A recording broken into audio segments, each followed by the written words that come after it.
If you're feeling uncomfortable, imagine how often and how regularly the person you're trying to stand up for feels that way, and they don't even say anything to initiate it. They just are, and someone's attacking them for who they are without even being provoked. Welcome to Invite Sent. We are a live streaming show where we interview people and play video games. Help is on the way, dear. Did he make it in? Did he get all 20? Yes, way to go. If you'd like to be on Invite Sent, be interviewed, and play video games, please go to bubbagatter.com and request to be on the show. And I'll let you know if the invite is sent. Yeah, get him. There you go. Welcome to Invite Sent.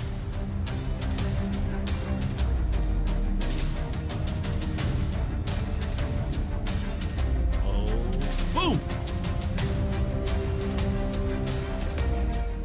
It's an issue with our industry for sure. Yeah, I mean, Bubba, being in the fighting game community is a hot take for anybody watching. If you're feeling uncomfortable, imagine how often and how regularly the person you're trying to stand up for feels that way, and they don't even say anything to initiate it. They just are, and someone's attacking them for who they are without even being provoked. Welcome to Invite Sent. We are a live streaming show where we interview people and play video games. Help is on the way, dear. Did he make it in? Did he get all 20? Yes, way to go. If you'd like to be on Invite Sent, be interviewed, and play video games, please go to bubbagatter.com and request to be on the show. And I'll let you know if the invite is sent. Yeah, get him. There you go. Welcome to Invite Sent.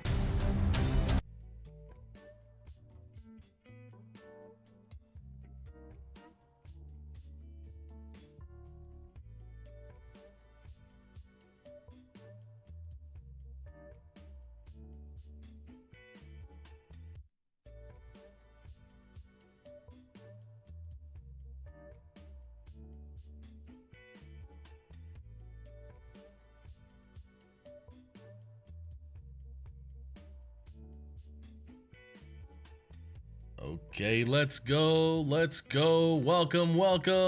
Hello. Welcome to Invite Sent. Thank you so much for being here today. It is Friday. It is March 1st. Yesterday, I was telling my kids that, look, this day only comes around every 4 years. It was leap year. You have an extra day, and I was my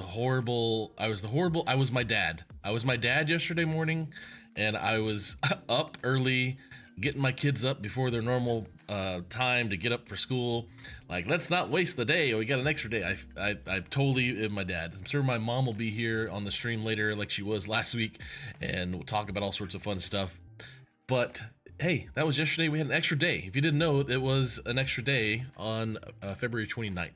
But today, March 1st, we're going to play a little bit of video games, some Rocket League today. I'm going to invite our guest here in just a moment. And if you've been around this last few weeks, we've interviewed some amazing people. We had Dr. Rachel Cohort from the Zeitgeist, who is a psychologist in the gaming space. Next week, we're actually going to have Renee Geddens she used to be the executive director of the International Game Developers Association, and now she has created a video game. We're actually going to play her game live on stream, and she's going to walk me through it. It's called Potions, A Curious Tale. And we'll also have Zach Teep next Friday. We're going to get rolling into this interview and have some fun. I'm going to bring in my guest, and we're going to play a little Rocket League. And as he jumps in here, JD, how are you, sir? Welcome to the show. Man, I am fantastic. I'm excited about this. We get to play one of my favorite games of all time, Rocket League. Yeah, I'm probably in the very vast minority of people that would put Rocket League in their favorite game to play. But I'm here for it. Yeah. No, I think the more you hang out in college esports space, like I have over the past few years, you see a lot, and especially all my friends who are COD players or are in worship or stuff at church. They're Rocket League players, and I just noticed your hoodie. That's pretty dope. And is that Pikachu on there? So yeah, this is actually the latest 100 Thieves drop that they just did like a week or so ago. Yeah. I went there to the actual drop at their location out in Southern California. Yeah, and this is actually also painted of the 100 Thieves compound. So they did a whole Pokemon drop. Yeah, it was great. And so I was one of the few people who were able to get this this hoodie. So yeah, I figure what better time to show the world that it exists than right now. I love that, man. What's funny is I think about the I invited you to a group, by the way, a party. Let me try. Oh yeah, once you give it another shot, I'd have to do a restart. Okay, cool. Yeah. So the the thing that interests me about esports is this esports winter that we've talked about a lot, and I know you've hung out with Danny Martin as well, and I took his class last year. Kind of esports and law class. Well, actually, it was with Chris Turner, and Danny Martin was in it, and I learned the phrase esports winter, and a lot of it made me think a lot about the pro esport teams and how whenever you go to these pro esports teams, the front page is swag and merch, and that's where they make a lot of their money. And seeing 100 Thieves with some partnership, what's the terminology when like you did Louis Vuitton and stuff? Yeah, partnership with Nintendo in this case. Yeah, it's really cool. I love that. So, are you a Pokemon fan? Oh yeah, okay, 100% OG. Yeah, so OG Pokemon fan. I had a Pokemon Red with the Nintendo Red. So I had the Pokemon Red Nintendo Red combo. Yeah, it was great. Oh, wow. And now my kids are watching the new generation of Pokemon, and they're involved. So yeah, it's like I love how they've been able to do it. And like I remember we were in the room cheering as Ash, became the Pokemon master, and it was a great moment for both of us, for all of us, should I say? That's dope. Me and the kids. It was fantastic. Yeah, and then I remember the Pokemon Go craze. I hopped on that heavy. I did too. I was on the Pokemon Go craze like heavy. I lost like 15 pounds that month. Man, listen, Niantic kind of fumbled the bag there, man. It was a movement, man. It was a movement, man. What a time to be alive. What a time to be alive. And I was of course I decided to be, I forget what the yellow. I decided to be the yellow. Of course, the that Eevee? was my own fault. Whatever the yellow team was. Oh yeah, I honestly don't remember. Yellow or it was like yellow, blue, red, and red, blue, yeah. And they all had their own like team name or whatever it was.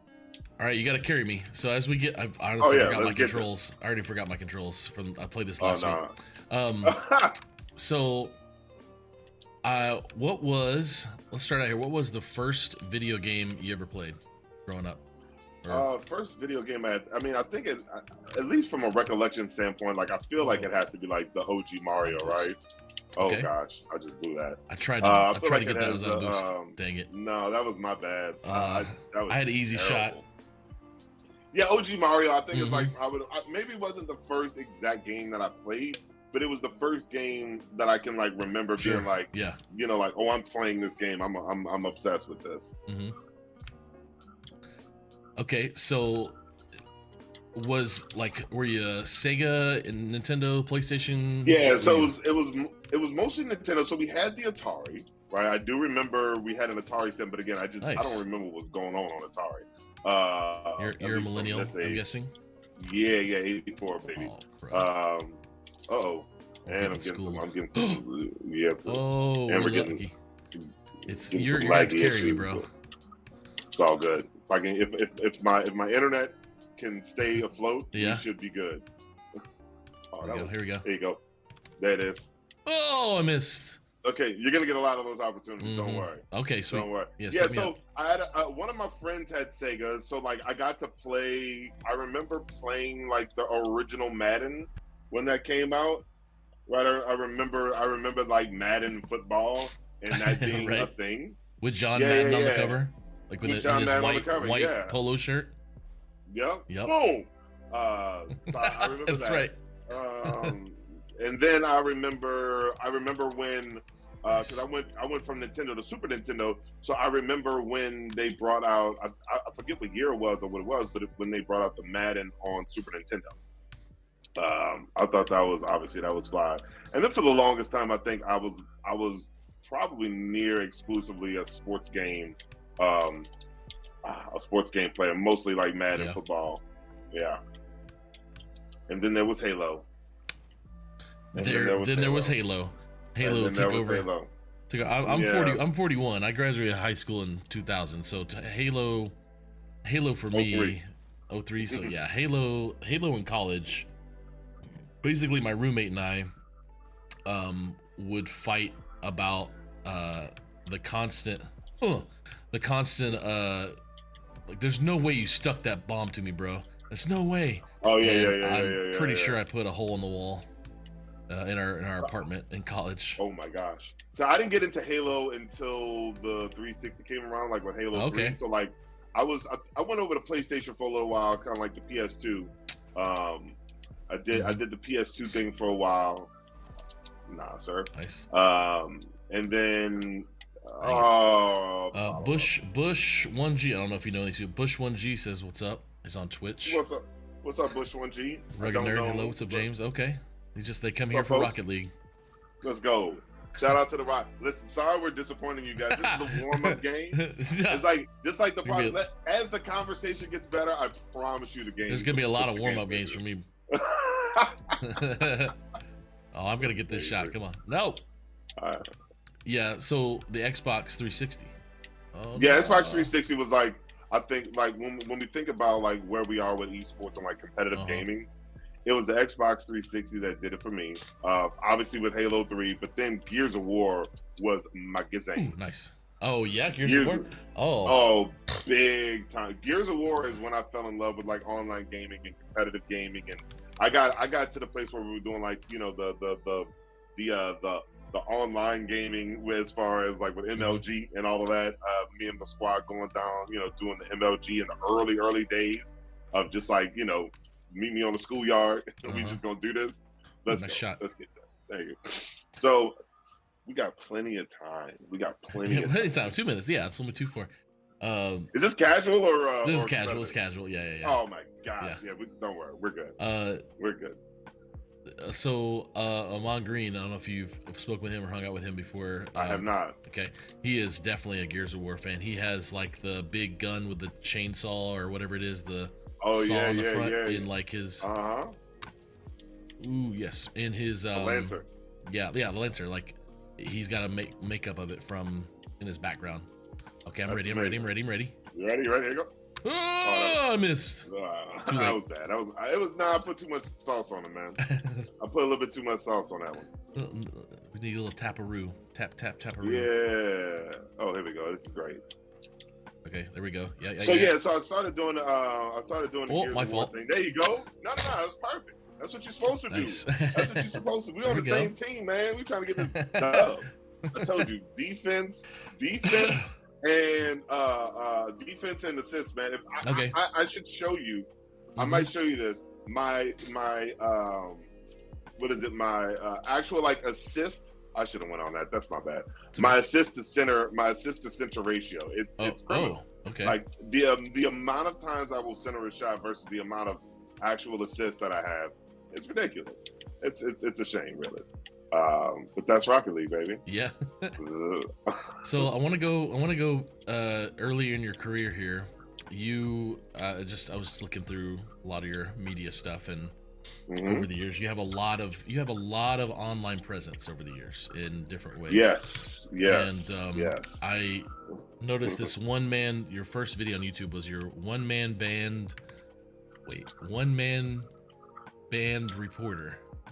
Yes, is the terminology. And literally the very first video that I put on YouTube. Yes. Oh and my god. You're like a young baby. stick of a person. Oh my gosh. Well, the good old days, baby. Back when journalism was still like a respectable you know, like back when like being a journalist was still like a respectable thing in the community, right? Man.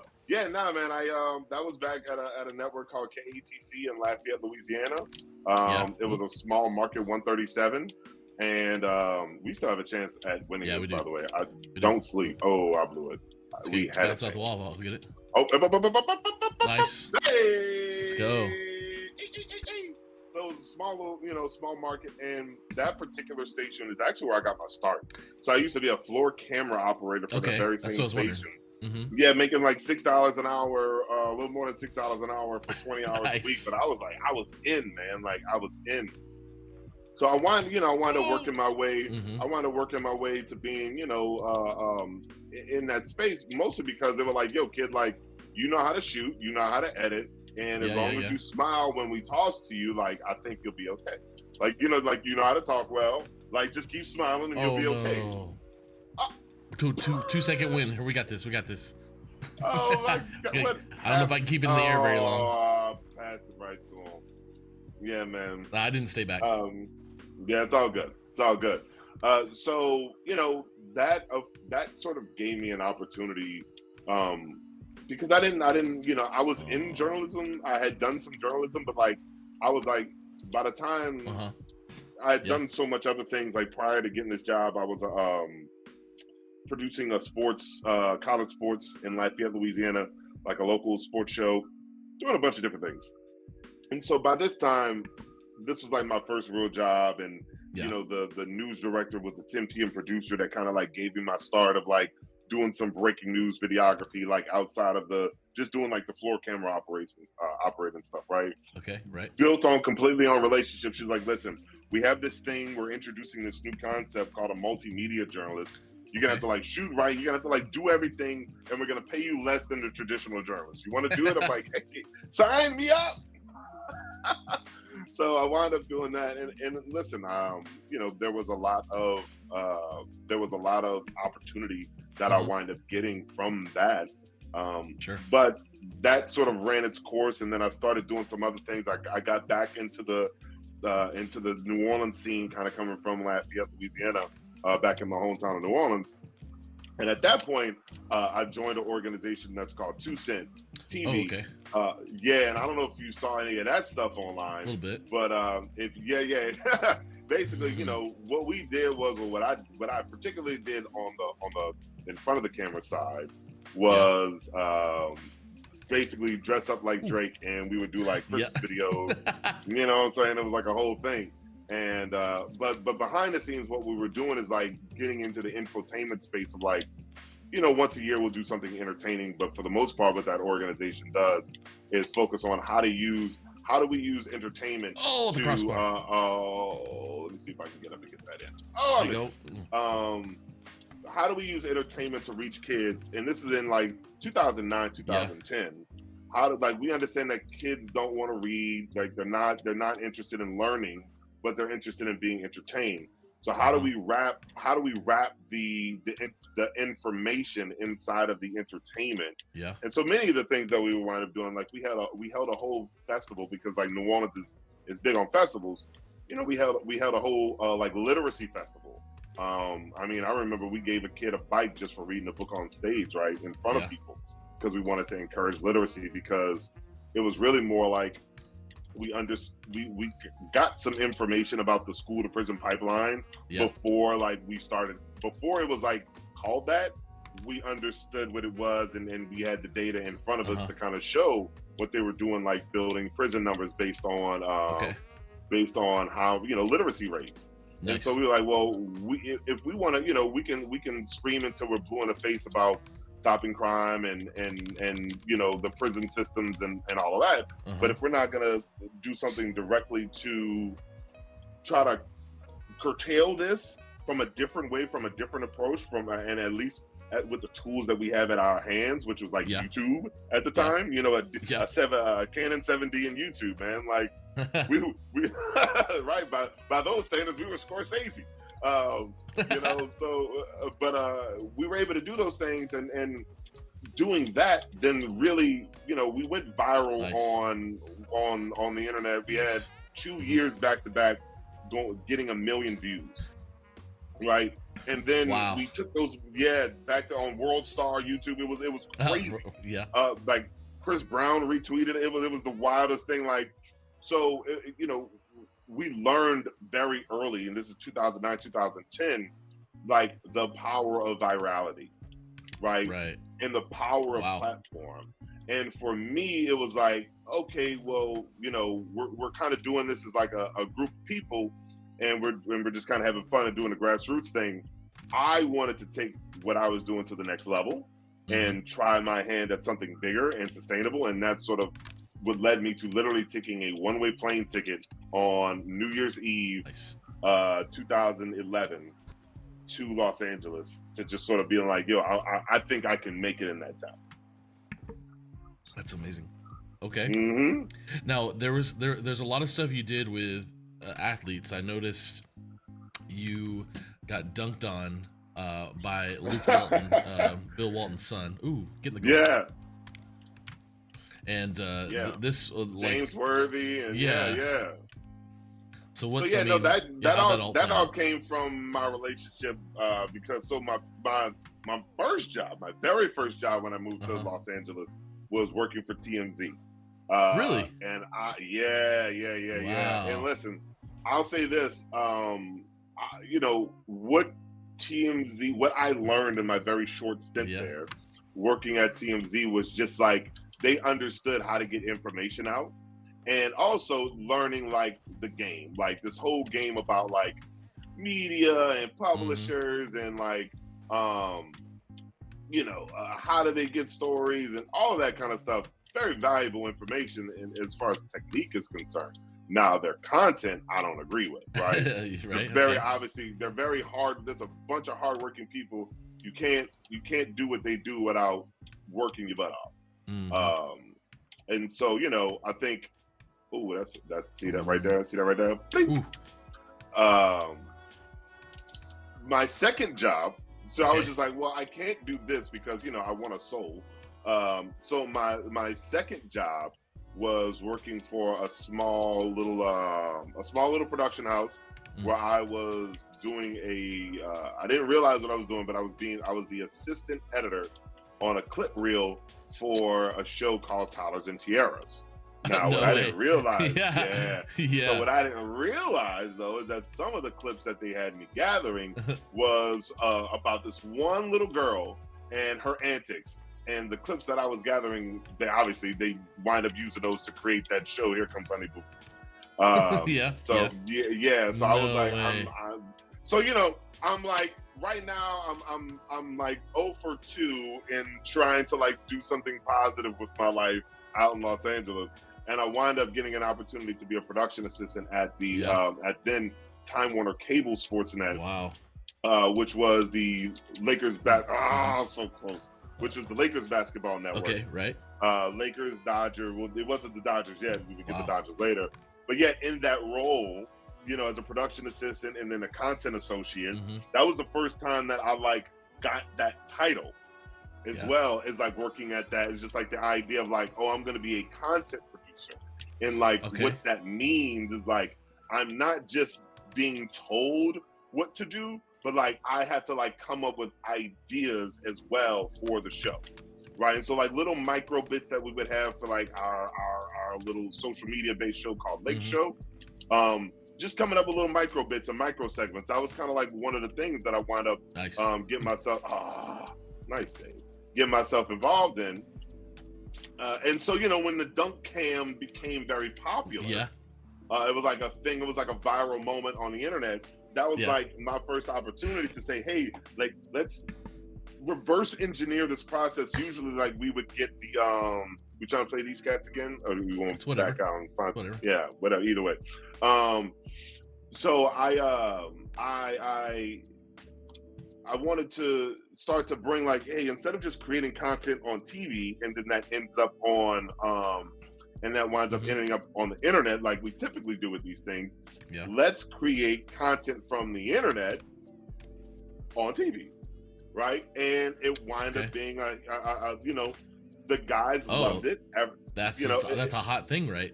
That you created. Yeah, it was like a hot little moment. Yeah. Right. And so like I understood like kind of like when we think about it, really what I did was it's like typically what we would think about trending videos today on social media in regards to like reels and whatever, like, okay, here's this like trending thing that we're all doing and we're all just going to do the thing. Right. So that sort of was like my first like beginning to understand how we create content and not just like, oh, we making videos. Ooh, and so yeah, yes. you know, the dunk cam was widely successful. They loved it every time. Crazy.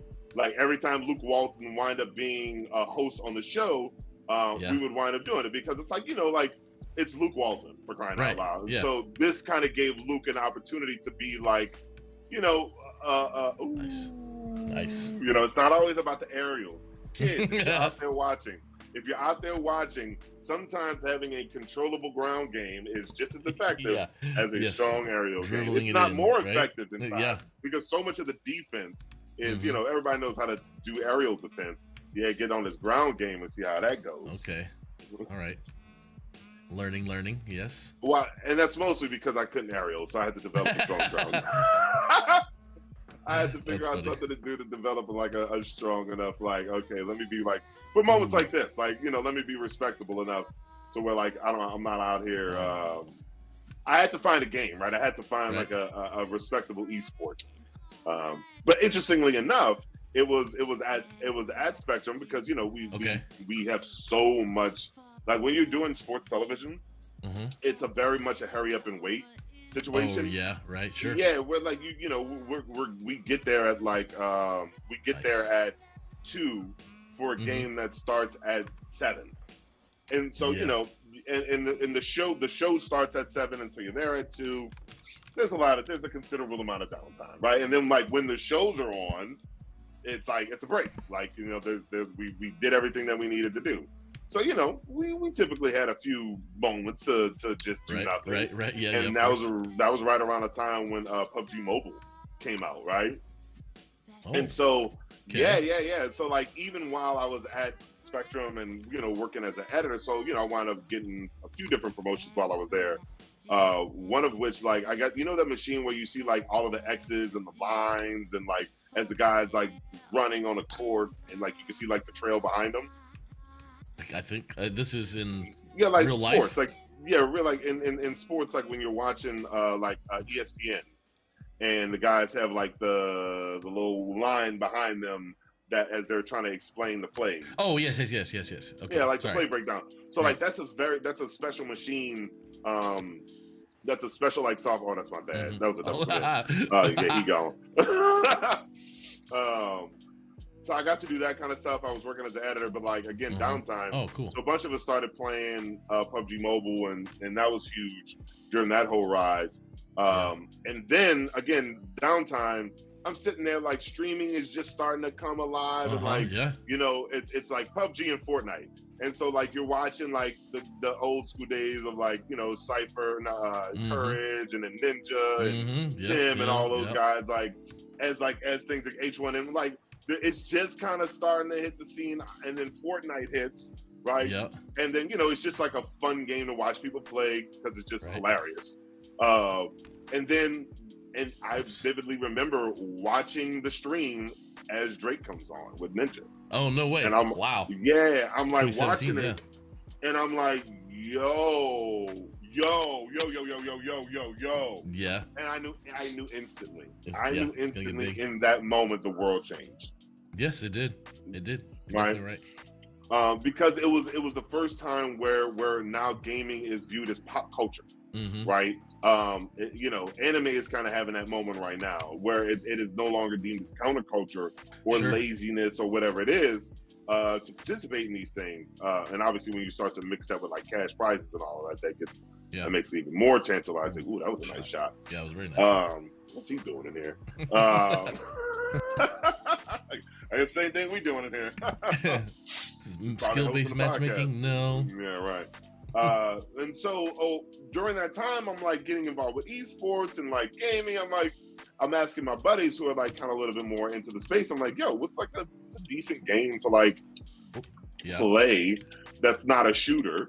You know, because I immediately thought about how this was going to work as far as like with kids and recreation, and, you know, especially being, and I'm sure we'll get more into this, you know, being African American and having an understanding of the stigma that comes with gaming. You know, I was like, which one of these games has the potential to be like the college game, to be the high school game? Like which one of these games can we play in a school? Sure. Rocket League was the easy idea. So like even from then, I'm like, okay, I gotta get into this game. Okay. And that's sort of like how I got introduced like into this space. Again, it was just being at the Lakers Network at the time, and it just being, it's sports, like whatever. Nothing else to do. Let's check out guys playing fun video games. Oh, I missed. So close. Get in there. It's in. Oh my gosh. I don't think there's a better. See, this is what I was talking about all of those centers and very few assists. That was beautiful. It's all good. That was so good. I spent a lot of time. So this is the game that I play with my kids too. And so it's kind of like, you try to like. Ooh. Oh, that was nice.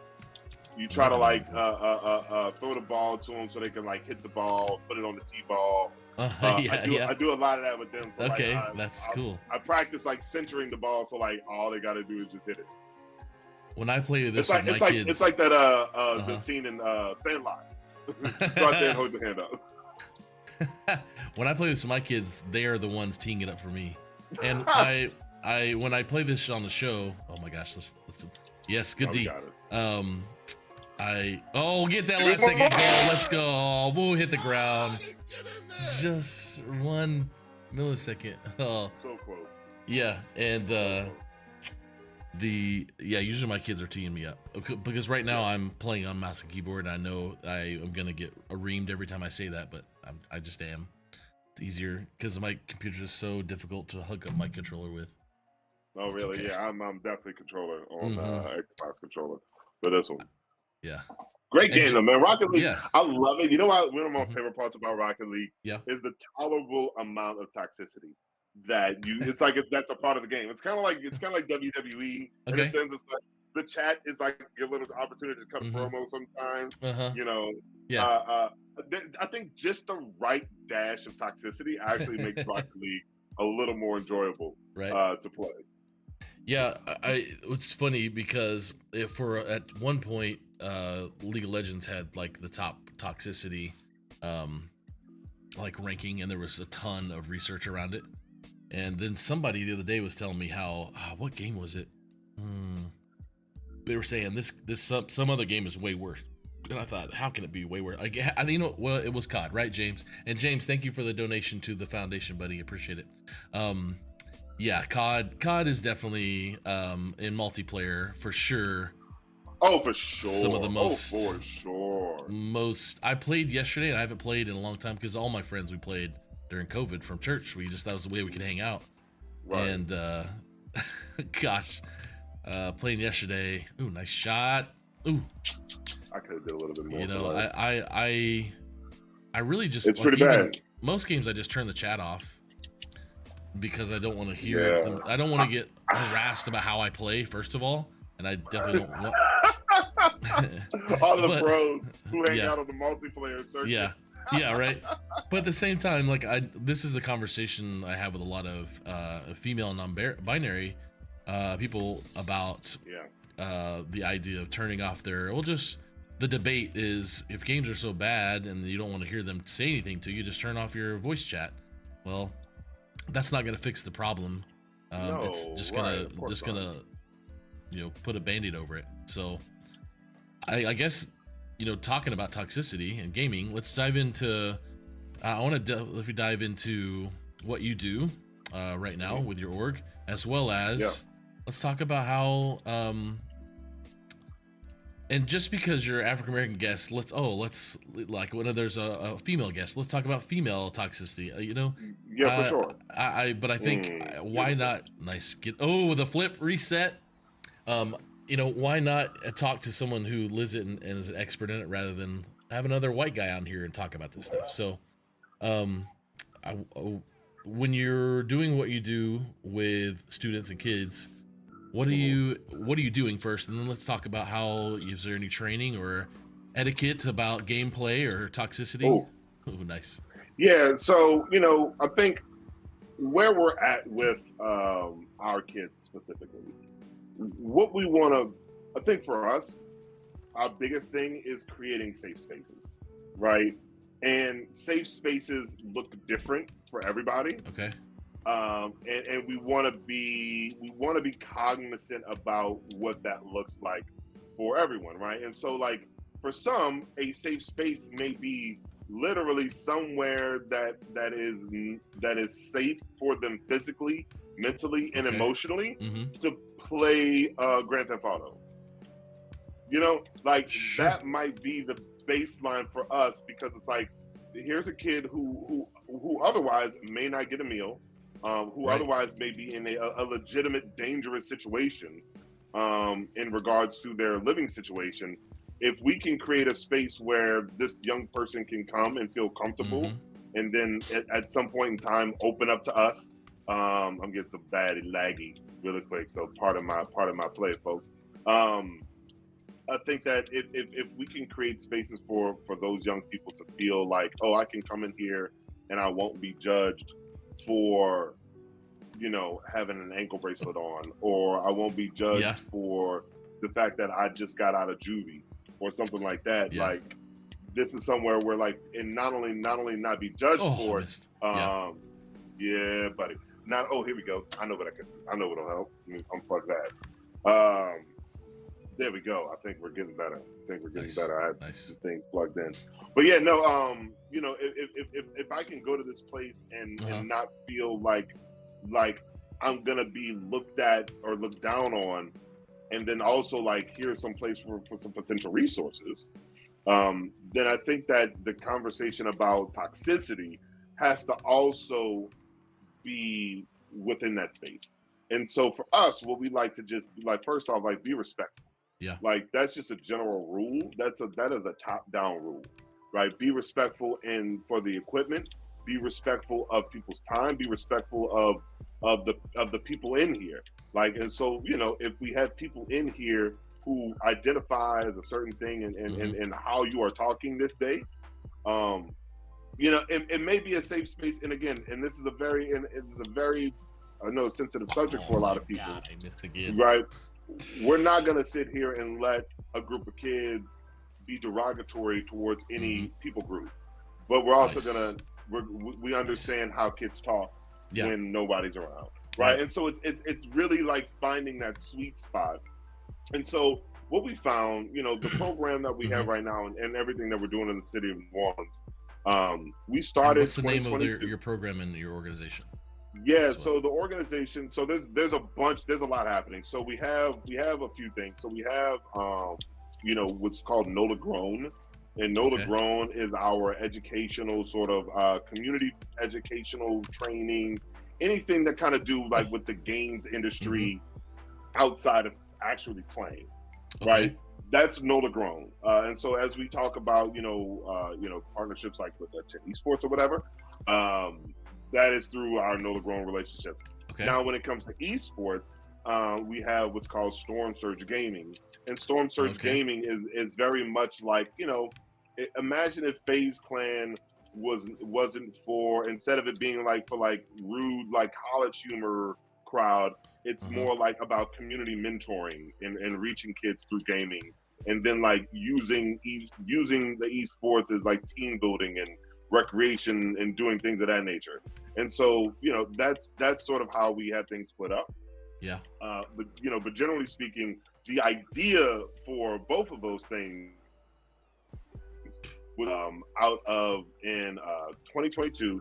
We got a little bit of a grant. There was a grant given to a local YMCA, and they didn't have enough people, because there's not much as far as youth programming. They didn't have enough people in the city of New Orleans or around, or ideas even, to run community programs. And so they was like, if, you know, I had to look at that. I braked first. I hit the brakes.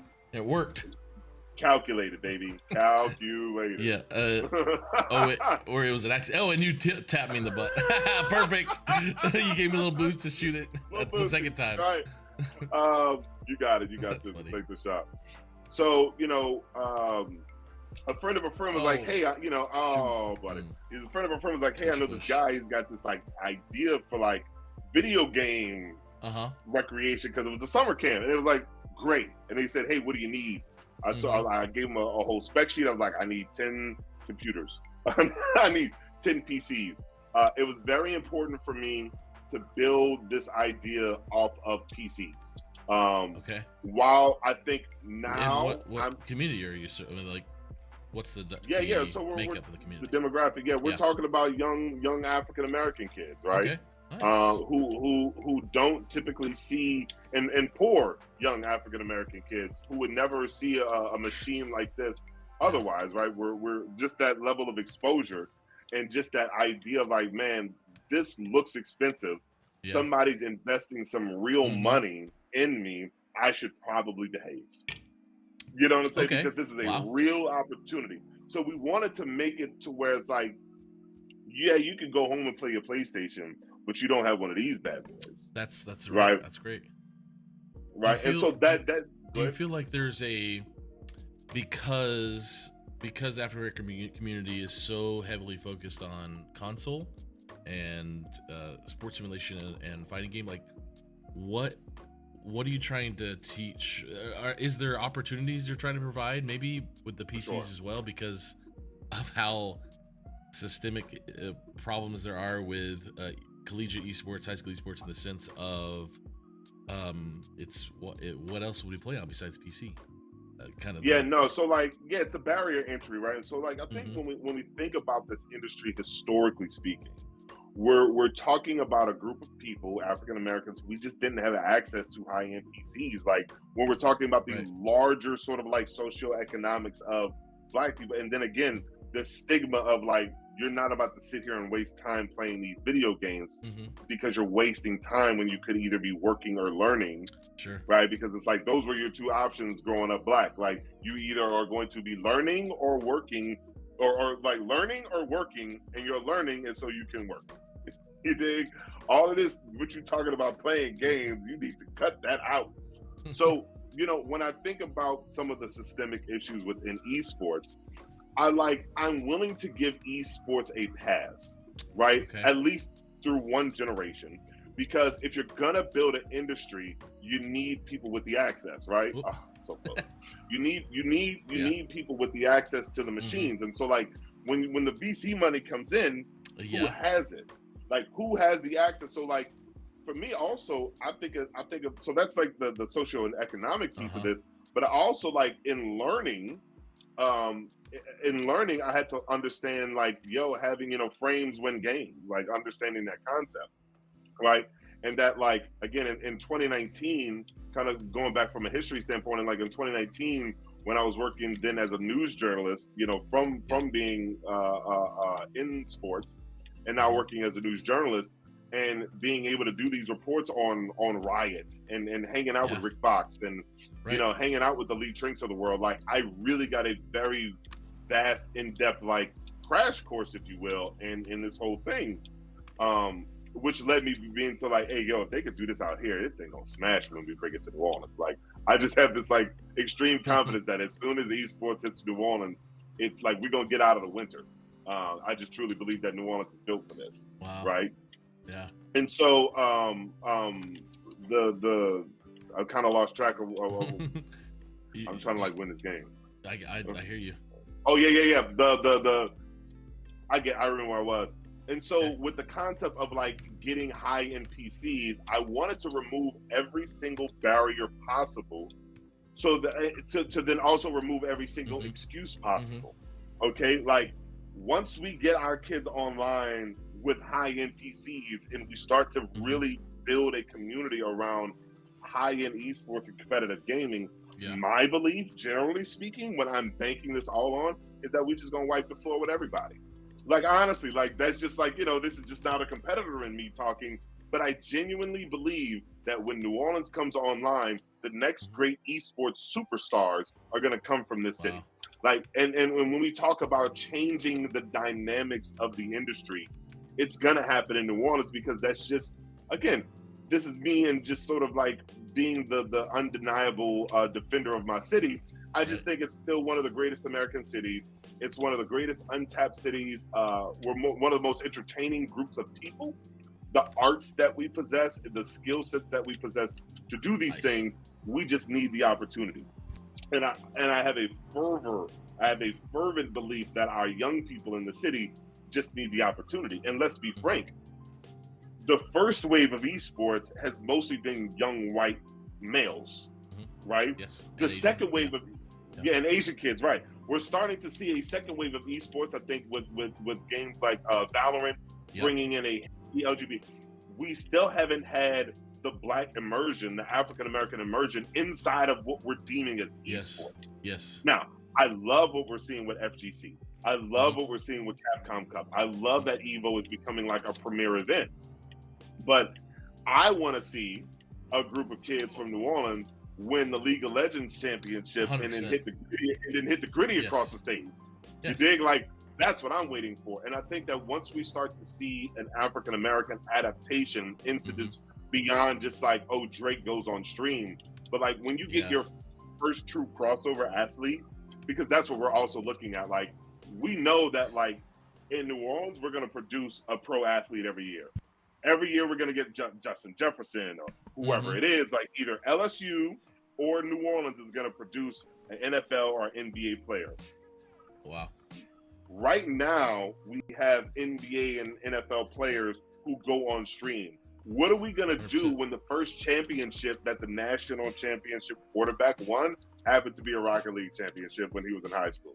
Right? Like, he wins the high school esports league, and then he wins his high school state championship. Right. You know what I'm saying? Like, and then he winds up like, you know, all while having a game on the Fortnite marketplace that's like a top 10 game.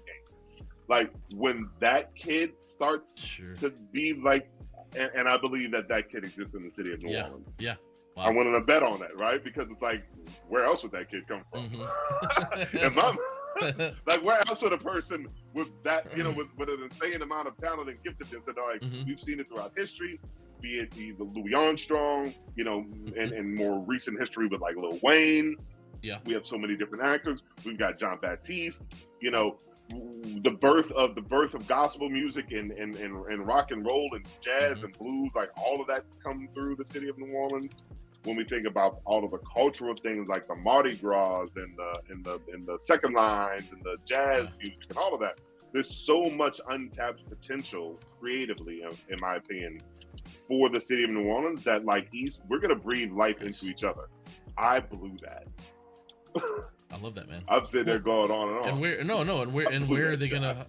I love it, because where are they gonna find these opportunities to be able to compete in the League of Legends World Championship if not for the access? Because there's a huge, they don't even know it access. exists. Yeah, you have an entire community region, I would say, a region and a culture of people that doesn't even know the game League of Legends even exists. Yeah.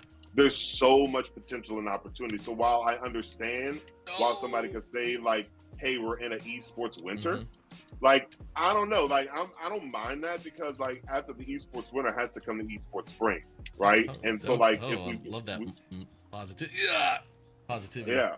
Chris Turner says, what's up? Oh, that's my guy. Listen, I will say this, and I'm glad we're here while everybody is listening and watching. Okay. I bothered Chris Turner for the good portion of a year. Okay, I bugged this brother for so long, and he was being that first version of Chris Turner that you meet, right? We all know that. We all know that guy, right? Yeah, right. So I got Administrator Chris, right? And then like he realized that like I was real, and I was like actually trying to do something, and like I honestly thank him so much for. I can't tell you how many times I hit that corner of the goal. Like, probably more times than I actually score a goal. But a lot of what we're going to be doing in New Orleans is built off of what Chris and really what the folks in Baton Rouge are doing all together, right? They've been at it for so long. Chris has been at it for so long with with Southern and the Southern Lab, and his stint with the Mavs, and like he was somebody, and even to this day is somebody who when we tell our kids and when we tell people like, hey, like we should probably do this, like look at this guy Chris Turner. You know what I'm saying? Like, it's so easy. It's been such an easy sell for us for times because of people like him. And then Chris Douglas, who does Xbox Game Camp, right? So like he invited me into Xbox Game Camp. That's how I wound up getting a ticket to Unreal Fest. Okay. Right. And it was a ticket to Unreal Fest that led me to seeing like the future of this whole thing, especially like with virtual production. That's sort of what led me to like bug Epic and Steve Isaacs. I basically I wouldn't leave Steve Isaacs alone and the good folks at Epic alone until they recently actually invited me to be a judge at a game jam in Greensboro. Yeah, so I'm actually going to be a guest judge at the Greensboro Epic Game Jam. Super excited about that. Really and again, cool. It's just another opportunity for me to see up close like what this is in real life. Because listen, when I walked into Riot Studios and I saw what they were doing for the NALCS, I was just like, you got to be kidding me. You got to be kidding me. This is a better production than some traditional sports. Me and Rick Fox talked about that a lot. We talked about how the production for this is like better than it was when he was playing Lakers basketball, right? And I think that's what drew him to it. And like, that's kind of also what like, it drew me to it because he was so drawn to that aspect, right? And so even now, there's still so much for us to learn. There's so much for us to learn because like every day there's something new. Like there's virtual production, right? And so like I love everything that's happening with Epic. I love the deal with Disney. I think that's going to be great. It's gonna be so and I awesome. think that those of us who know, like understand, like those two companies have been working together for a while now with virtual production and the like. True story. In my role as my filmmaker for my church here, Eastside Church, our Christmas video, and it's up on my LinkedIn. We actually shot on a virtual production stage. So I actually got my hands recently during Christmas. Yeah, man. I was like, because they wanted to do this whole like winter thing and go to Montana and be cold outside. I was like, the way my whole everything is set up, I'm not really big into the cold. and we can't really, you know how much money that's gonna cost to bring all of those lights and blah. Say, what if we did virtual production? And it's like, well, what's that? And I kind of showed it to him. I was like, we already had this whole look and feel in regards to like our Christmas graphics and all that. It's like, we can literally just build a set that looks like all of this stuff. And that's what we did. And it was amazing. And I had a great time just being in that space, right? And so, my whole career, my whole 15-year career in all of this was simply built off of a few things. The relationships that I built with people, and then the little opportunities I had to be exposed to something that I wouldn't have otherwise known, And so my whole career is built on just being some random talented kid from the city of New Orleans who got some opportunity. And I'm not that special in that regard, right? I know that. Like, I know that there's not that much more special about me than many of the people in the city, right? The difference between those people from New Orleans you hear and those you don't hear about are the ones who have the opportunity, right? And, be it the marketplace, be it, creating virtual production studios, be it doing storytelling with video games, be it, just, again, creating these opportunities for exposure. That's what we're excited about, because right now in the city of New Orleans, we like many urban cities, we have this crime problem with young people. And I want to use this as an opportunity to some of the things that we have going on in our state in regard, when it comes to, some of the legislation that's being passed. It's we have legislation being passed where kids are losing out on SNAP summer benefits. We're one of like 15 states, Louisiana is. There's all kind of things like making the age of legality when it comes to crime younger, as far as what an adult is and what an adult isn't. Almost got right in your way. There's concealed, there's permitless carry being, there's qualified immunity laws for police being passed, like going completely backwards. Yes, backwards. And so I see this as an opportunity to get our young people out the way. If we learned nothing else from the moment George Floyd was murdered to now, it's that we have to be intentional. We have to be intentional about giving resources to young people. And so I'm just proving the point that I've been saying, that, we can't police our way. I'm not anti-police, but we can't police our way out of the problems that we have, because the problems that we have nothing to do with the police. You understand? The problems that we have to do with a lack of resources and opportunity. We don't. That's great. We don't have a police problem. we got a stool problem. We got a problem where people don't have enough food to eat. We got a problem where the rent's too high. We have a problem where there's not affordable health care and affordable housing. Those are the problems that New Orleans has. We don't have a police problem. Honestly, we don't. Like our police department is under a consent decree, meaning that like they are being watched at all times by the federal courts. And so honestly, like we have a community-based police department with the NOPD. Now, do they do things that I roll my eyes at when it comes to policing? Sure, that's where we are. We're learning and growing in that space. But top to bottom, our relationship in the community, like put it like this: you have the heads of the police department speaking out against the conceal carry law, and so are the community members. Everybody's on the same page here. We have our mayor, and it's very rare to get everyone on the same page. But you have a bunch of people who have been in contention with each other, all agreeing that this is a bad thing. And so, what we're doing right now is being supported by our local government, and give me that. So close. In many different ways, but like the fact that our programming, it's being supported by the community through and through. Yeah. And so like we have this opportunity to do something. Yes, nice shot. To do something that's more than marching, that's more than the protest. Even this, right? Like I'm taking some of the stuff that I'm doing as far as journalism, and I'm starting game streaming because I understand that like I have a picture with Pikachu as my AV on Twitter, and I understand people are like, man, I would never take this guy serious. Yeah. That's my little patented move right there. That's my little move. That's good. Watch this move. Watch it. See. You gotta go out. You faked it. You faked it right. I like it. You got it right at the last. Yeah. So I want to be able to use any platform that's available, and right now streaming is the number one platform and the number one way information or whatever is being shared.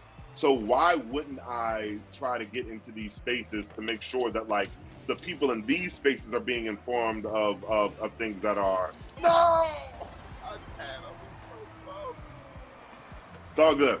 You know what? We're coming to we're up in 5 minutes, right?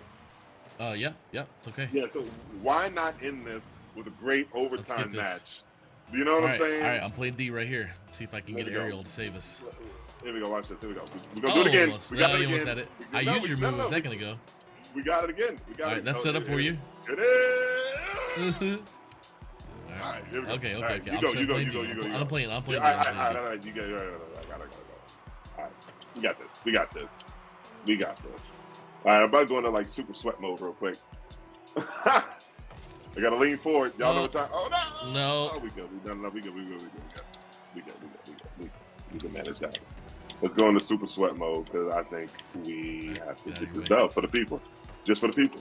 We gotta get it for the people. Still playing back. All right. Yep. There we go. All right. Here we go. Oh no. Okay. Nice one. I set him up. No. I set him up. No. I perfectly set them up. Well, here we go. You're welcome. Just the right amount of toxicity. Rashid Kirk says, "Keep it up, JD, and great show."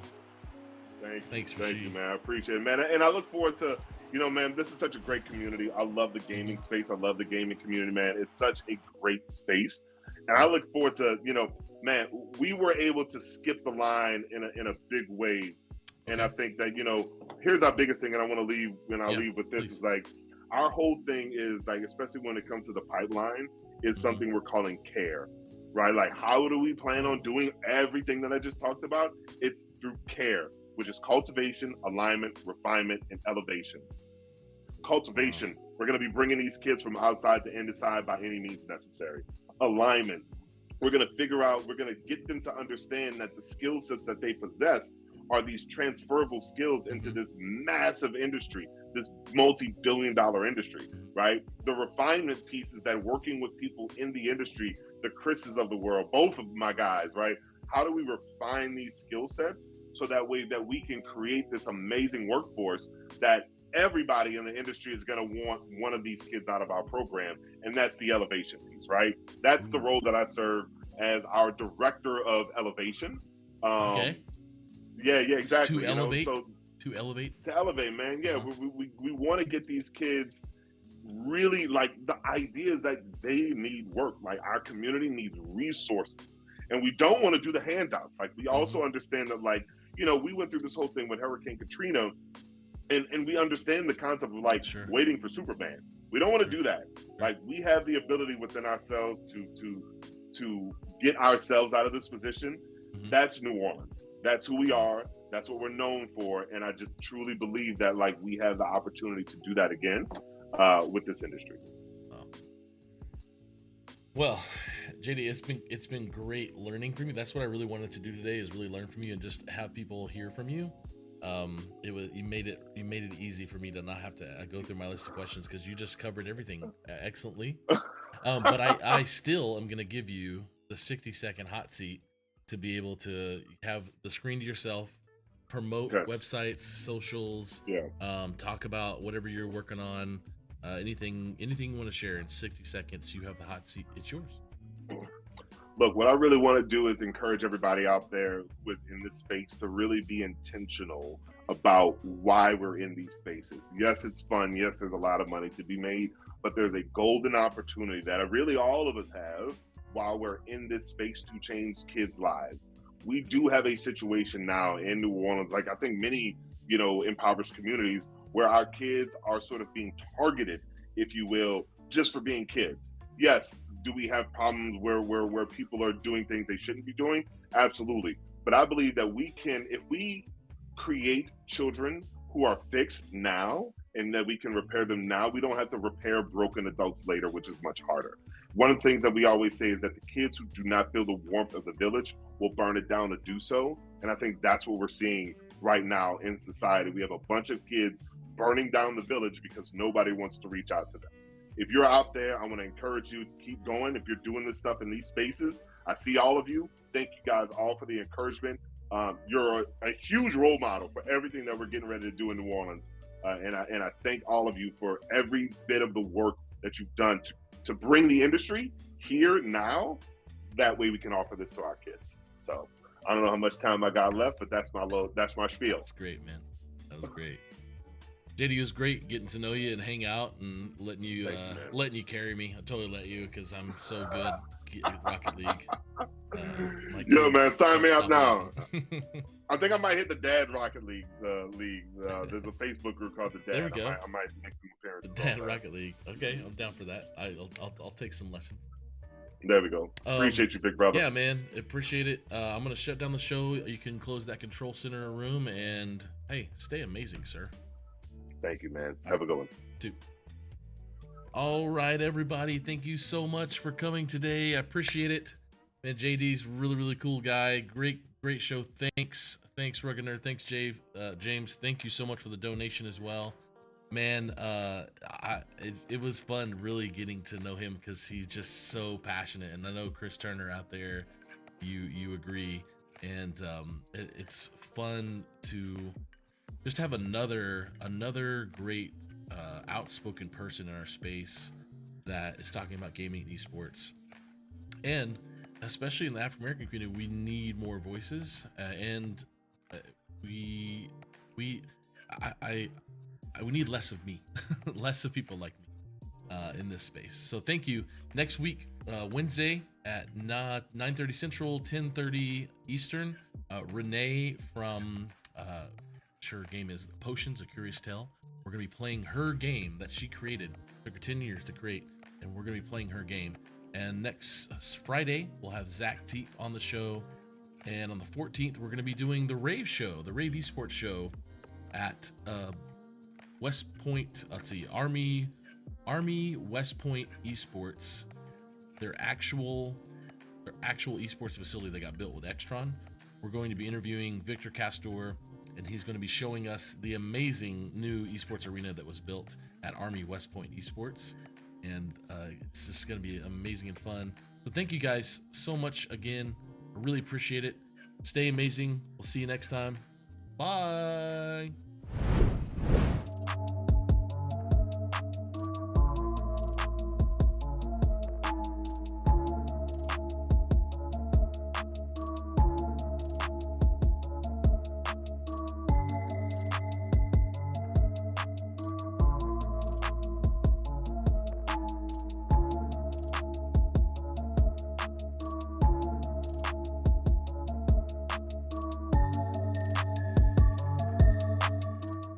Hello there, gamers and mental health enthusiasts. Today, we're diving into a groundbreaking study that explores the intersection of scholarly gaming and mental health education and how it can impact the self-esteem of adolescents. Picture this, a world where scholarly gaming isn't just about mastering technology-based career skills or dominating the world of video game business. No, it's a world where gaming becomes a gateway to improving mental health. 3 visionary educators and a school-based health intervention expert came together to create a curriculum that aligns with academic guidelines from the International Society for Technology Education. This curriculum spans 40 lessons, delivered over 14 weeks with a minimum of 120 minutes per week. But here's the twist. 83 schools were invited to participate, but they were divided into 2 groups, those with mental health moments and those without. The non-mental health moment group got the scholarly gaming curriculum alone, while the mental health moment group got an extra layer of education. Mental health moments were embedded into 27 lessons, integrating concepts from the PERMA framework and the Collaborative Academic, Social, and Emotional Learning Standards, otherwise known as CASEL. Now, let's meet our players. 471 participants from both groups, with almost 75% in high school, many experiencing scholarly gaming for the first time. A majority were male, and the racial diversity was broad. At the start, the average self-esteem score was 17.9, with 22.1% reporting low self-esteem. But hold on, the game's just beginning. As the study progressed, it revealed some fascinating results. While 57.7% of participants with low self-esteem at the beginning reported average self-esteem post-intervention, the mental health moments group stole the spotlight. Self-esteem scores improved by 8.3% in the mental health moments group, compared to no change in the non-mental health moments group. How's that for a power-up? Some students even shifted from abnormally low self-esteem scores to normal ranges. The message is loud and clear. Educators, healthcare providers, and adolescent advocates pay attention. Non-traditional educational instructions, like scholarly gaming, combined with mental health moments, can significantly improve students' well-being. And there you have it, a journey through the power of scholarly gaming and mental health moments. Remember, your self-esteem matters, and sometimes, all it takes is a little extra support to level up. Thanks for joining us on this adventure. Until next time, keep gaming, keep learning, and most importantly, keep believing in yourself.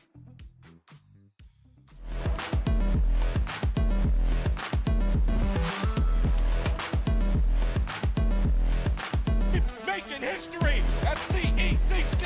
And there it is! Both platforms online and dip. We'll take it home. What a game. Take a victory lap, take a bow, and take the headsets off and start to yell.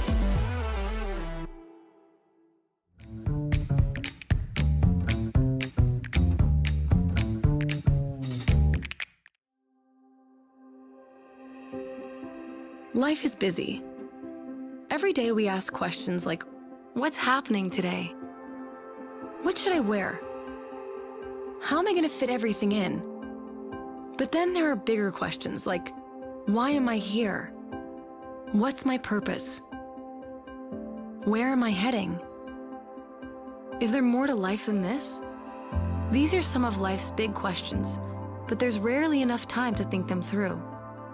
That's why Alpha exists. Alpha is a place to explore life's big questions in a safe and open environment. It's a series of sessions where anyone can share their thoughts and opinions and ask questions without feeling judged. When you come to an Alpha, you'll notice that first, there's food. Whether it's a full meal or a light snack, this is the time to get to know each other in a casual setting. Next, you'll watch an Alpha talk. The talks are created to engage and spark conversation.